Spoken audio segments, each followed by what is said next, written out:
I knew there was something big with Biden. I knew, but I didn't know what was so big because I saw the reaction that they were willing to blow up the Constitution with this coup attack on President Trump after he just raised some reasonable questions about what Biden was up to in Ukraine. And I thought the overreaction suggested there was something much bigger there. And sure enough, it's just the tip of the iceberg. Ukraine was just one of many countries that they were involved, that was a part of that looks like the grift for the Biden family.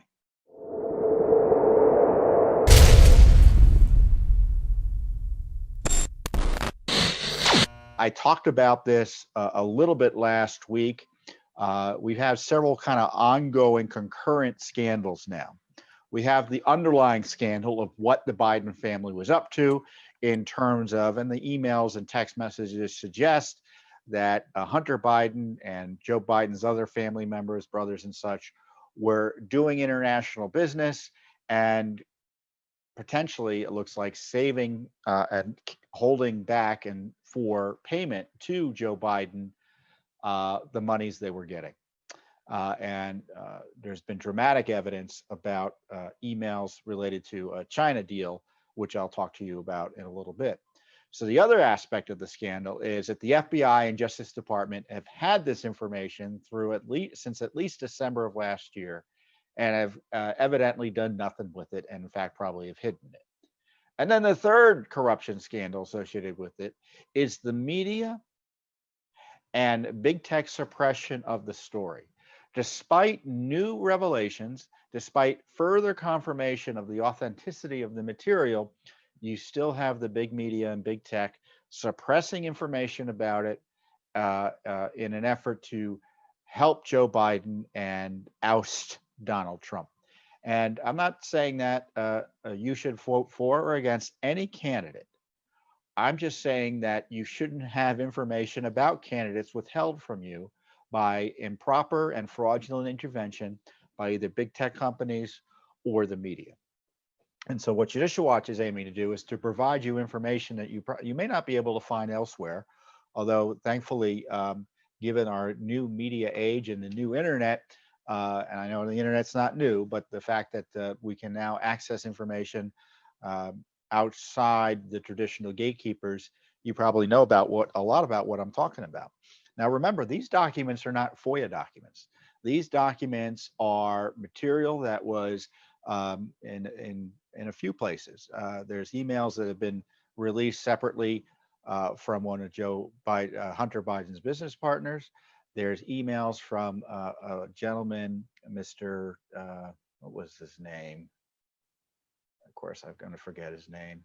Tony Bobulinski, who is a veteran and also a business partner of Hunter Biden and his colleagues, who has said he came forward after revelations in the last few weeks that essentially he was part of this a China deal that was being pushed by, it looks like, very, very senior folks in China to give millions and millions of dollars to Joe Biden's son.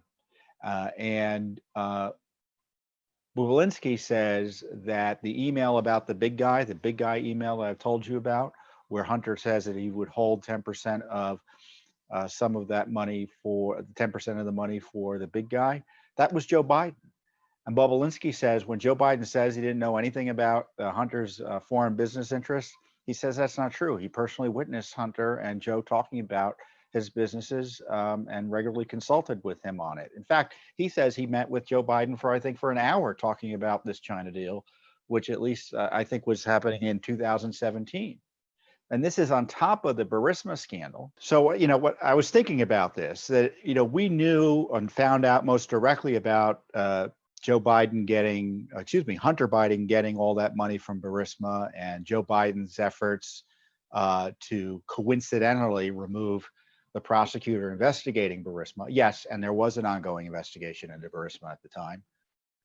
We knew about that thanks to the whistleblowing of President Trump. Now, the deep state was angry that that President Trump wanted accountability for what Ukraine was doing, both in terms of its interfering in a way to upend his candidacy and then his presidency, and also the corruption tied to the Biden and Burisma issue. And little did we know. I mean, we saw that they were willing to blow up the Constitution once he raised questions about that. Biden's defenders in the House and the Senate, the leftists and the Democrats.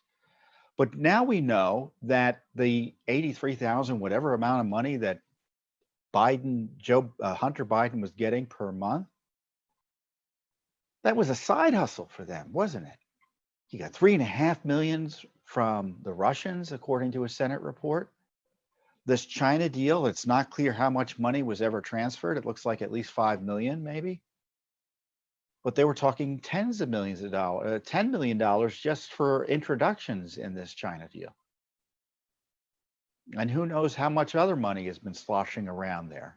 And of course, the texts and emails suggest that Hunter Biden and his family members were taking money from those deals and passing it through to their father, Joe Biden. Now, this was raised during the debate. Joe Biden's response was to suggest it was Russia disinformation, which is obviously silly. I know the media is pretending that's the case. There's no evidence of it. It's just more of the same type of smearing.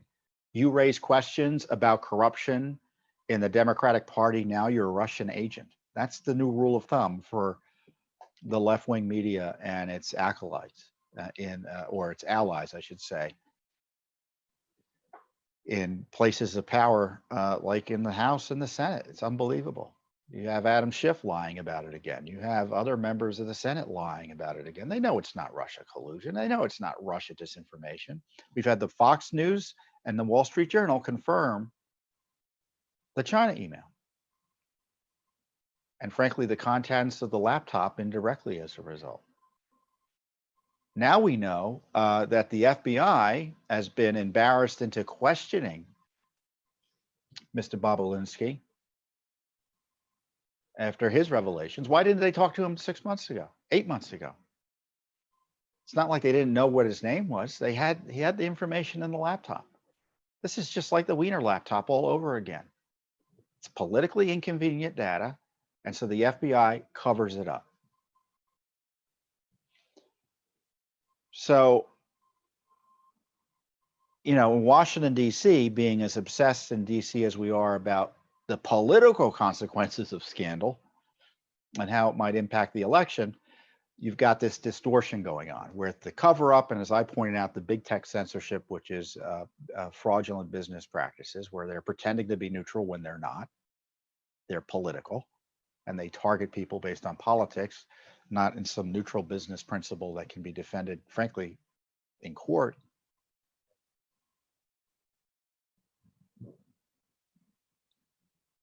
So the big focus is, as a result, on what are the political consequences of this? What's going to happen in the election? I don't know. Personally, I suspect President Trump will probably win again. I'm not saying that because you should vote for or against President Trump or vote for or against Mr. Biden. I'm not advocating someone's election, just giving you a guess as to what I think will happen. But in many ways, this is kind of like the Clinton email scandal again, isn't it? Doesn't it remind you of that? I just, that, and the consequence of the Clinton email scandal was that we uncovered that the consequence of the Clinton email scandal was a significant contributing factor, to put it mildly, to the president of the United States, Donald Trump, being put into the presidency by the American people in 2016. And we'll see if there's this new corruption issue results in similar outcome in his reelection. I don't know. But I'm going to be a little bit more positive about what the outcome is here, because people have asked. I was just in an interview with my friend Charlie Kirk for his podcast, and he said, "What do you think is going to happen legally if Biden wins on this issue?" And it occurred to me that it may not be. Look, they are going to try to shut down any criminal investigation of Joe Biden in a Biden administration. I know that will be the case. They will try, and they will, probably succeed. But it isn't going to be as easy as you think. It isn't going to be as easy as you think. So just because Joe Biden may win the presidency, it will not shut down any criminal investigation targeting him.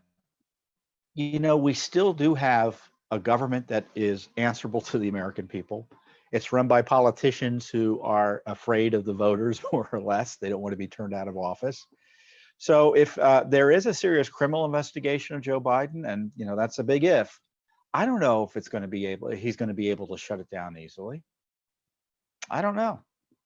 I'm not naive in the sense that they'll do anything significant against him, but it could dog him for some time. And past experience is the best indicator of future results when it comes to these investigations. So Joe Biden's likely to be protected, no matter who becomes the president, whether President Trump is reelected or Biden is reelected. But it's not risk-free for him. So the FBI, for instance, investigating his business partner. I mean, if you listen to what Rudy Giuliani is talking about, and of course, Rudy has been right on this. I shouldn't call him Rudy. He's the mayor. I call him the mayor. Has been so right on this. You know, he's been blowing the whistle on this, and for his pains, his patriotism, he's been attacked viciously. He's been targeted with threats of jail and being called a Russia agent, all sorts of smears, because he was blowing the whistle on this corruption for 2 years. And he was righter than right. President Trump was righter than right. I mean, heck, I knew there was something big with Biden. I knew, but I didn't know what was so big, because I saw the reaction that they were willing to blow up the Constitution with this coup attack on President Trump, after he just raised some reasonable questions about what Biden was up to in Ukraine. And I thought the overreaction suggested there was something much bigger there. And sure enough, it's just the tip of the iceberg. Ukraine was just one of many countries that they were involved, that was a part of that looks like the grift for the Biden family. So is the FBI going to do anything? I don't trust the FBI to do anything. Is the Justice Department going to do anything? I don't trust the Justice Department to do anything. This is why I think the president should appoint a separate special counsel, not in the Justice Department, not in the FBI. There are other law enforcement agencies in the government at the federal level that can perfectly investigate this. They don't need the FBI to investigate this. You could have DHS investigated. You could have the Postal Service investigated. They've got an inspector. They got a criminal investigative unit that can investigate this. I don't trust the Justice Department and the FBI to do it. They've kind of proven that they can't be trusted. And it doesn't mean that Tenor General Barr is corrupt. It doesn't even necessarily mean that Wray is corrupt. It just means institutionally they will not satisfy and me at least, and I know millions of Americans I speak for, that any investigation will be legit because of their prior corruption and the failure of those agencies to hold those responsible for that corruption accountable till now. So if I were the president, I'd recommend I'd appoint a special counsel. So that's we'll see what happens with the Joe Biden scandal. Now, Judicial Watch, of course, is on it. We already have cases and lawsuits about Joe Biden and Burisma. For instance, we uncovered that Hunter Biden went to 29 countries. We uncovered that through a Freedom of Information Act lawsuit. And what's interesting in these emails, because we had asked for additional documents about his travels, we didn't get them, so we sued. And the Secret Service said, look, we don't have Secret Service records after, I forget which month in 2014. Suggesting that Biden given up his Secret Service retinue and protection at that time, which raised additional questions. What was he doing why did he give it up if he did? Now these emails suggest that he didn't give it up, that the Secret Service was still providing protection for him. So we may go back to the court and reopen our case. I tell you, what's awful about these corruption issues is that you can't trust the agencies that interact with corrupt government officials as a result, because there's this almost reflexive effort to cover up on their behalf. And I don't know if that's happening here at the Secret Service, but we're going to look into it based on the new emails that we've uncovered. And of course, we've got, we immediately sent out FOIAs and are sending out Freedom of Information Act requests on the new revelations here with respect to China and Biden laptop generally, and the FBI and Justice Department's mishandling. So Judicial Watch is on the case, whether or not the Justice Department and FBI do what is required under the law. And don't expect them to have anything done before Election Day. They're not going to do it. They've made the decision to protect him. You know, the big question I have, you may recall, I think it was back in May of this year, Attorney General Barr said that he didn't see anything that they're going to be investigating Obama or Biden for. Well, did he know about the Hunter Biden laptop at the time? If not, why not? If not, why not? So it's interesting. It's going to be an interesting period of time here. Thanks for tuning in. Be sure to subscribe to our YouTube channel to catch all the latest news from Judicial Watch.